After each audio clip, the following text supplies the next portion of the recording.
गंग गणपते नमः। आप सभी का आपके अपने चैनल हिंदी स्टोरी बुक पर बहुत बहुत स्वागत है। आप सभी पर ईश्वर की कृपा सदा बनी रहे।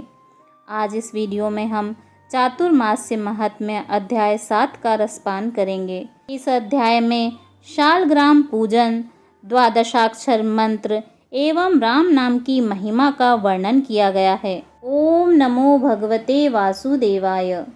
गालव जी कहते हैं, गंडकी नदी में भगवान विष्णु शालग्राम रूप से प्रकट होते हैं और नर्मदा नदी में भगवान शिव नर्मदेश्वर रूप से उत्पन्न होते हैं। ये दोनों स्वयं प्रकट हैं, कृत्रिम नहीं। शालग्राम शिला में व्याप्त भगवान विष्णु 24 भेदों से उपलब्ध होते हैं, किंतु भगवान सदाशिव सदा एक हाथ से ही नर्मदा से प्रकट होते हैं। जहाँ गंडकी के जल में शालग्राम शिला उपलब्ध होती है, वहाँ स्नान और जलपान करके मनुष्य ब्रह्म पद को प्राप्त होता है। गंडकी से प्रकट होने वाली शालग्राम शिला का पूजन करके मनुष्य शुद्ध आत्मा योगीश्वर होता है। भगवान विष्णु पूजन, पठन, ध्यान और स्मरण करने पर समस्त पापों का नाश करने वाले हैं।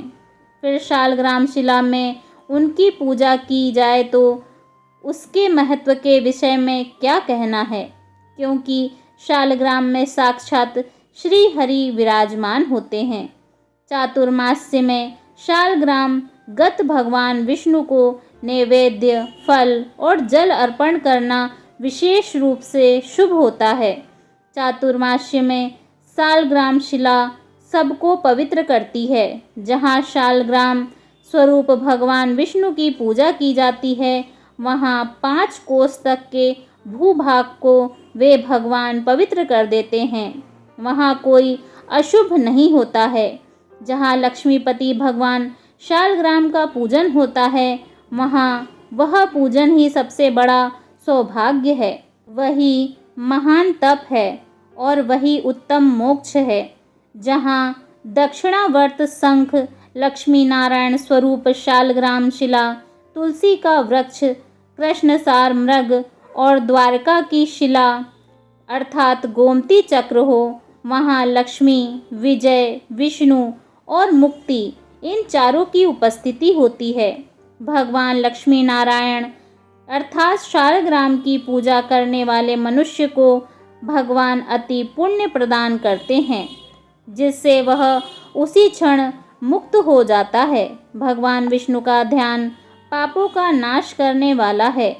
तुलसी की मंजरियों से पूजित हुए भगवान शालग्राम पुनर्जन्म का नाश करने वाले हैं।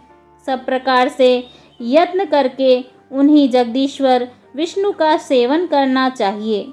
वे संपूर्ण संसार में व्याप्त होकर स्थित हैं।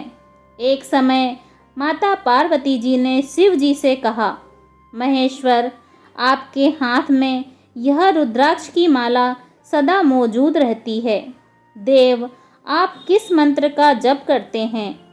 यह संदेह मेरे मन में उठा करता है, क्योंकि आप ही सबके स्वामी हैं।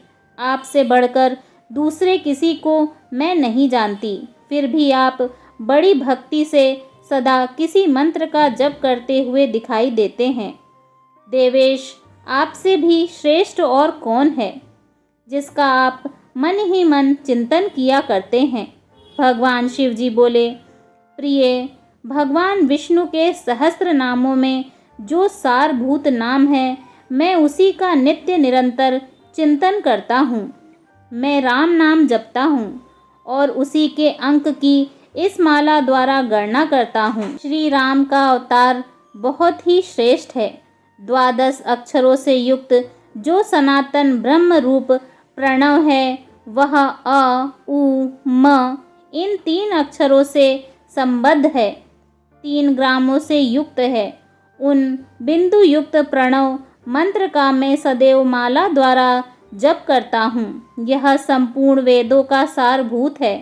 यह नित्य अक्षर निर्मल अमृत, शांत तंद्रुप अमृत तुल्य, कलातीत, संपूर्ण जगत का आधार, मध्य और कोटि कोटि ब्रह्मांडों का बीज है। इसको जानकर मनुष्य शीघ्र ही घोर संसार बंधन से मुक्त हो जाता है। ओमकार सहित जो द्वादक्षर बीज है, उसका जप करने वाले मनुष्य के लिए वह कोटि कोटि पापों का दाह करने वाला दवानल बन जाता है। द्वादक्षर मंत्र ओम नमो भगवते वासुदेवाय का चिंतन ही सबसे उत्तम ज्ञान है, जो शुभ और अशुभ दोनों का विनाश करने वाला है। द्वादक्षर मंत्र करोड़ों जन्मों में कहीं किसी को उपलब्ध होता है। चातुर्मास्य में उसका स्मरण विशेष रूप से ब्रह्म की प्राप्ति कराने वाला तथा मनोवांछित वस्तु देने वाला है।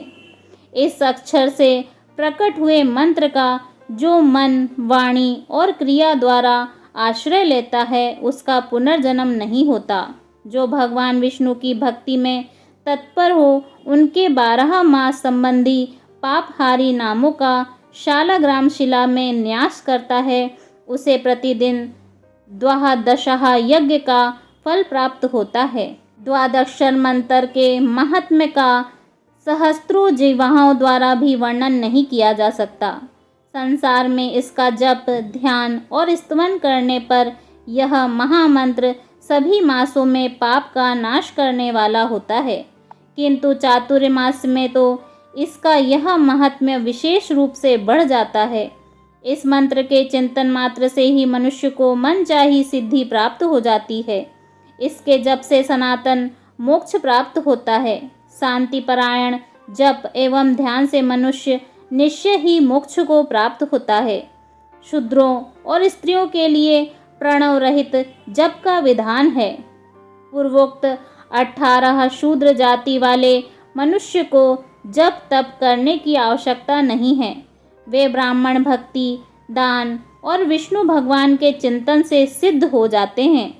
उनके लिए राम नाम मंत्र ही है। यही उन्हें कोटि मंत्रों से अधिक फल देने वाला होता है। राम इस 2 अक्षर के नाम का जप सब पापों का नाश करने वाला है।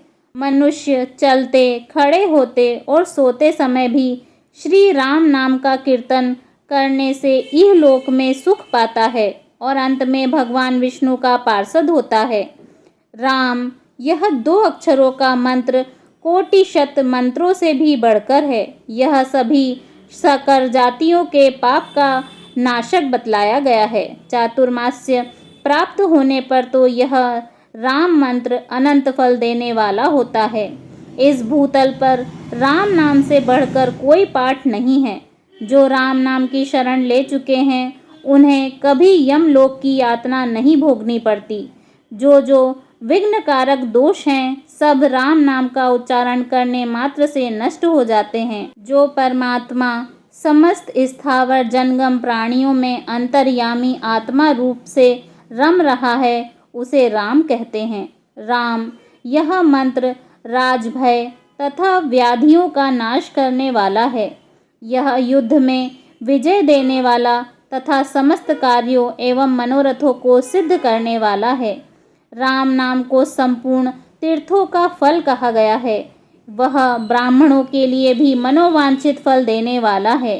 रामचंद्र, राम राम इत्यादि रूप से उच्चारण किए जाने वाला यह 2 अक्षरों का मंत्र राज भूतल पर सब कार्य सिद्ध करने वाला है। देवता भी राम नाम के गुण गाते हैं। इसीलिए हे पार्वती, तुम भी सदा राम नाम का जप करो। जो राम नाम का जप करता है, वह सब पापों से मुक्त हो जाता है। राम नाम से ही सहस्त्र नामों का पुण्य प्राप्त होता है। विशेषतः चातुर्मास्य में उसका पुण्य 10 गुना बढ़ जाता है। राम नाम के उच्चारण से हीन जाति में उत्पन्न हुए लोगों का महान पाप भी भस्म हो जाता है।